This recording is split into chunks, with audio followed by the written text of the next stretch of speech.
Olá, amigos do conhecimento. Hoje vim aqui para falar um pouco sobre capitalismo de vigilância. Assistindo a um filme recente na plataforma de streaming Netflix, vi um filme seguinte: CTRL, isto é, Control. Como no computador tem lá a tecla, né, para copiar e colar Ctrl+C, Ctrl+V e outros comandos. E nesse filme mostra justamente essa questão dessa era dos dados em que nós estamos, que é um outro documentário na Netflix muito interessante, com poucos episódios, que também recomendamos que se assista, a era dos dados. E o capitalismo de vigilância aparece ali neste filme, CTRL, um filme indiano, muito interessante, não vou dar nenhum spoiler aqui, e fica, né, para nós a reflexão aqui breve sobre esse capitalismo de vigilância. O que é o capitalismo de vigilância? No e-book Capitalismo de Vigilância, a Ameaça Invisível, do Santos Costa, ele coloca o seguinte: o capitalismo de vigilância é uma abordagem econômica que se baseia na coleta massiva de dados pessoais dos usuários de plataformas digitais e serviços online. Esses dados são a matéria-prima para as empresas de tecnologia, que os utilizam para aprimorar seus modelos de negócios e personalizar suas ofertas para cada usuário. A coleta de dados é uma peça fundamental nessa equação, pois os dados pessoais se tornaram uma nova forma de capital, um recurso valioso que impulsiona o crescimento e a lucratividade das empresas de tecnologia. Cada clique, interação e transação gera um registro digital que é armazenado e analisado pelas empresas para entender o comportamento do usuário e suas preferências. É interessante que, ao assistir um documentário que no YouTube podem buscar na plataforma, cujo título é Sujeito a Termos e Condições, e já vinha falando sobre determinadas questões, como, por exemplo, que ninguém lê, né? O contrato realmente dos termos, né? Simplesmente para termos um e-mail, um aplicativo, qualquer que ele seja, uma conta no X, no Instagram, né, no Facebook,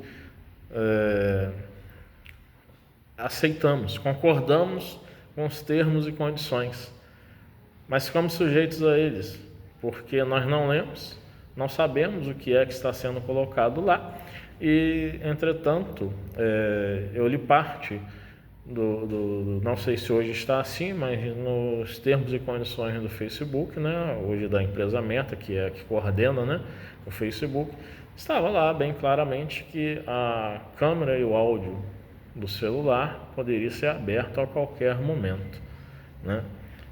Isso gera o quê? Isso gera a questão da falta de privacidade, né? E essa é uma questão ética a ser pensada. Dá-se ao usuário toda a questão do acesso e, entretanto, mantém-se o usuário justamente numa falta de privacidade, porque a câmera do seu aparelho celular, o áudio do seu aparelho celular, a qualquer momento podem estar abertos. E hoje, com a inteligência artificial, o que acontece? Justamente basta-se falar sobre algo, pesquisar algo, que o algoritmo vai buscar justamente aquilo que é dos nossos interesses. E por que o algoritmo busca isso? Porque os nossos dados estão sendo ali coletados. Por isso que ele fala, cada clique, cada interação e transação gera um registro digital. Esse registro digital vai ser armazenado como se alguém estivesse ali anotando, né, ou digitando ali no Word ou numa planilha do Excel. Quais são as nossas preferências? O que nós estamos tendo interesse em comprar? E daí esses dados podem, as Big Techs, né, as grandes empresas de tecnologia, monetizar esses dados. De que forma? Vendendo esses dados para outras empresas que, a depender desses dados, vão lucrar na medida em que gerarão anúncios personalizados que vão nos gerar um interesse, porque vai ao encontro do que nós verdadeiramente desejamos, e vamos assim está com os nossos dados, né, sendo monetizados, e nós damos esses dados totalmente de forma gratuita, porque não é preciso um trabalho assalariado para que nós demos os dados. Nossas interações no Instagram, no X, né, o antigo Twitter, no Facebook, nos vários aplicativos, né, que baixamos, nossos dados estão ali, né, gratuitamente, sem que haja pagamento dessas big techs, dessas grandes empresas de tecnologia a nós. Então, precisamos pensar muito sobre essa questão desse capitalismo de vigilância, porque até que ponto nós temos liberdade? Até que ponto nós estamos verdadeiramente escolhendo sem sermos influenciados pela inteligência artificial que analisa o nosso comportamento enquanto consumidores, né? E isso gera o quê? Para nós consumidores, precisamos pensar sobre isso, que pode gerar questões de transtornos, por exemplo, compulsivos, né? No consumismo, numa ânsia de compra. Pode gerar a ansiedade, a preocupação, né? Pelo desejo de adquirir, né? Pela falta de possibilidade de adquirir, pode gerar uma depressão. E até que ponto nós podemos aqui pensar, questionando, nós realmente podemos escolher, desde que há por trás mentes que criam determinados sistemas para manipular os nossos desejos, as nossas escolhas. Afinal de contas, o sistema ele busca produzir para que depois haja o consumo de produtos. Colocando que tipo de manipulação? A manipulação de que essas são necessidades. E o filósofo Epicuro já dizia que há necessidades naturais e necessárias, naturais e não necessárias, e não naturais e não necessárias. Exemplo: necessidades naturais e necessárias: comer, beber, dormir. Necessidades naturais, mas não necessárias: sexo. O ser humano pode viver sem fazer sexo. É uma necessidade natural, mas ela não é necessária. Necessidades não naturais e não necessárias, né? Por exemplo, eu tenho aqui em minhas mãos um Kindle 10ª geração. Óbvio que esse não é mais fabricado. Tem o 11ª geração, Paperwhite e outros. Tem necessidade de ter um livro eletrônico, um e-reader? Não. Ela é não natural e não necessária. Agora, o que faz com que em minha mente ela possa parecer necessária? Na medida em que se coloca que um preço de um livro de um filósofo Sêneca, um filósofo estoico, por exemplo, custa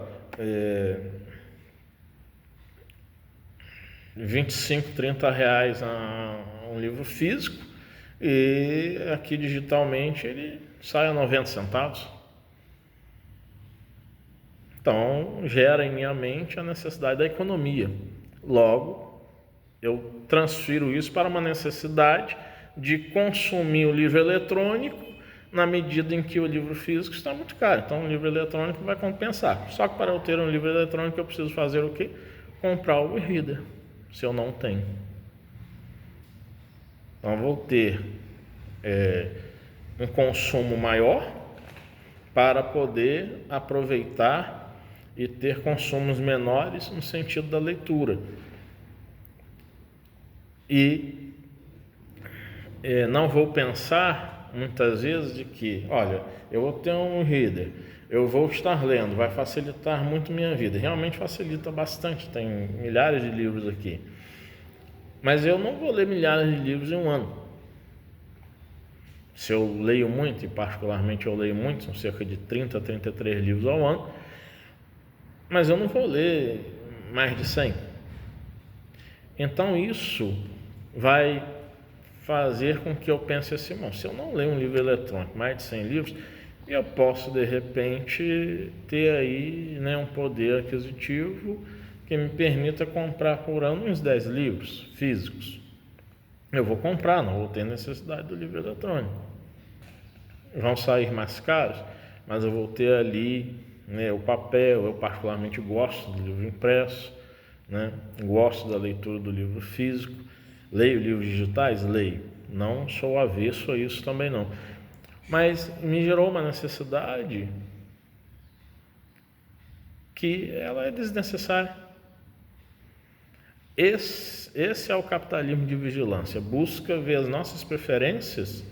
E como eu falo, né, de livros, eu sou um bibliófilo, né, um amante dos livros, um leitor, né, e além de também escrever, né, sou um escritor. O que acontece? Diversos sites, diversos anúncios, vêm com anúncios de livros, né, para mim. Por quê? São os dados que eu já deixei em diversas plataformas. Basta colocar lá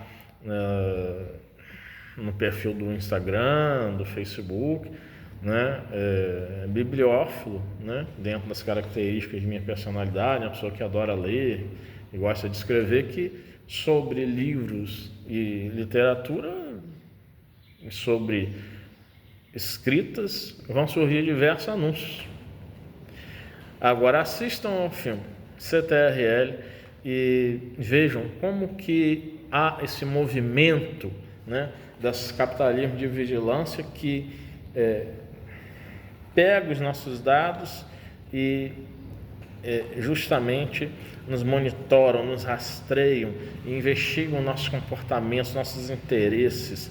Diz ainda o Santos Costa assim: a vigilância é o alicerce do capitalismo de vigilância, permitindo que as empresas monitorem e rastreiem os comportamentos dos usuários em tempo real.